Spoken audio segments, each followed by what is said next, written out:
गौतम को बोध प्राप्ति।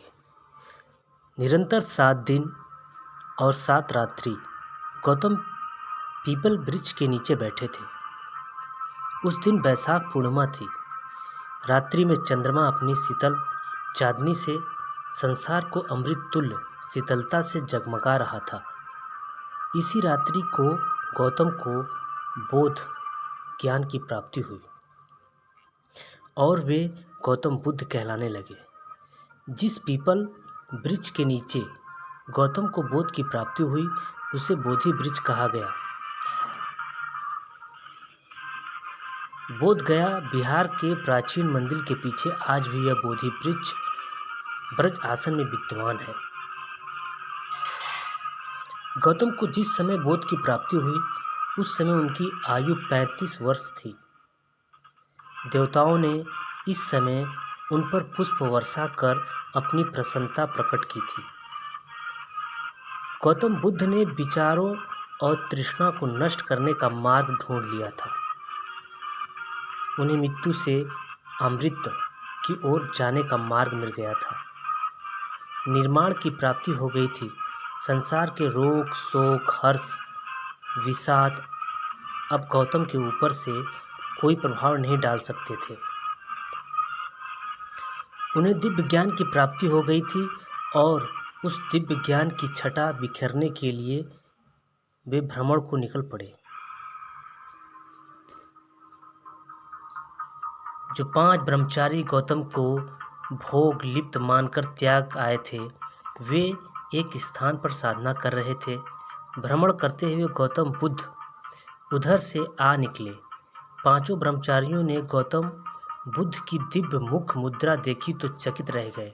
वे समझ गए थे कि इन्हें बोध की प्राप्ति हो गई है। वे 5 गौतम के बुद्ध के चरणों में गिर पड़े। बुद्ध ने उन्हें अपना शिष्य बना लिया और उन्हें उपदेश दिया।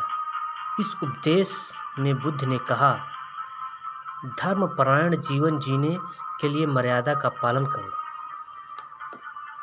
तृष्णा को त्याग दो और जाति पाति के भेदभाव को समाप्त करो तथा सभी से मृदुल मधुर व्यवहार करो। गौतम बुद्ध का यह उपदेश धम्म चक्र प्रवर्तन कहा गया। यह उपदेश अत्यंत सरल और स्वीकार्य था। इसमें सामान्य सभी का भला होता था। अतः कुछ ही समय में बुद्ध के सैकड़ों शिष्य बन गए। इसके बाद उन्होंने संपूर्ण देश में धम्म प्रचार आरंभ कर दिया। उन्होंने अपना 60 प्रमुख शिष्यों को धम्म प्रचार के लिए चारों दिशाओं में भेज दिया। गौतम बुद्ध वर्ण भेद, रूढ़िवाद और यज्ञ के लिए की जाने वाली हिंसा के विरोधी थे। वे कहा करते थे कि हिंसा मानवीय धर्म नहीं है। यदि बलि देने की इच्छा है तो प्राणी मात्र का बलि देने की अपेक्षा अपने विचारों, वासनाओं की बलि दो। हिंसा करके बलि देकर शुभत्व की प्राप्ति नहीं हो सकती।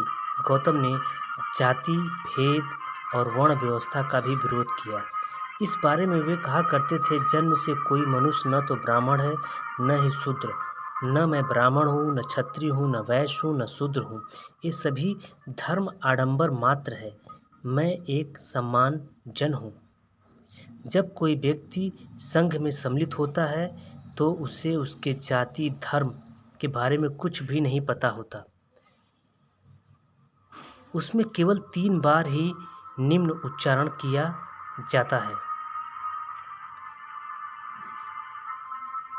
जब कोई व्यक्ति संघ में सम्मिलित होता है तो उसमें उसके जाति धर्म के बारे में कुछ भी नहीं पूछा जाता। उनसे केवल 3 बार निम्न उच्चारण कराया जाता है, बुद्ध शरणं गच्छामि, संघ शरणं गच्छामि, धम्म शरणं गच्छामि। यह सूत्र उच्चारण करके श्रद्धालु को संघ में सम्मिलित कर लिया जाता है। आज पूरे एशिया में बुद्ध धर्म को चलने वाले असंख्य लोग हैं। बुद्ध का ज्ञान जीवन का आईना है।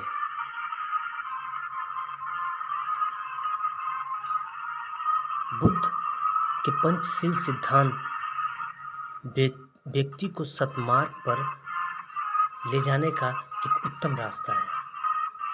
सभी को नमो बुद्धाय।